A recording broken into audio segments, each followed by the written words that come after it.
শ্রমিক ক্ষেতমজুর বস্তিবাসীদের সংগঠনের পক্ষ থেকে বামেদের ব্রিগেডের ডাক দেওয়া হয়েছে। আজকে ব্রিগেড সমাবেশের শুরুর আগেই দেখা যাচ্ছে হাওড়ার যে ফেরি পরিষেবা সেই ফেরি পরিষেবা বন্ধ রয়েছে এবং সে কারণেই ফেরিঘাটের বাইরে এই মুহূর্তে কর্মী সমর্থকেরা বিক্ষোভ করে রাস্তা অবরোধ করে রেখেছেন। মূলত তাদের দাবি, তাদের সঙ্গে বয়োজ্যেষ্ঠ ব্যক্তিরা রয়েছেন যাদের ফেরি পরিষেবা না পেলে যাতায়াতে অসুবিধা হবে, তাদের সুবিধার্থে এই ফেরি পরিষেবা চালু করতে হবে। ব্রিগেডের দিনে এরকম একটি কর্মসূচির দিনে কেন বন্ধ করা হলো ফেরি পরিষেবা, সেই নিয়ে প্রশ্ন তুলে তারা ক্ষোভ প্রকাশ করে রাস্তা এই মুহূর্তে অবরোধ করে রেখেছেন।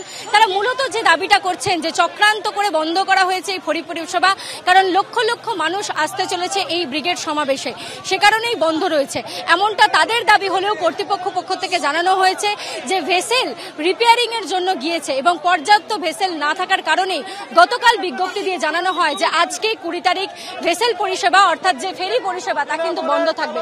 তা সত্ত্বেও দেখা যাচ্ছে বাম কর্মী সমর্থকেরা ক্ষোভ প্রকাশ করে ফেরিঘাটের বাইরে রাস্তা অবরোধ করে রেখেছেন।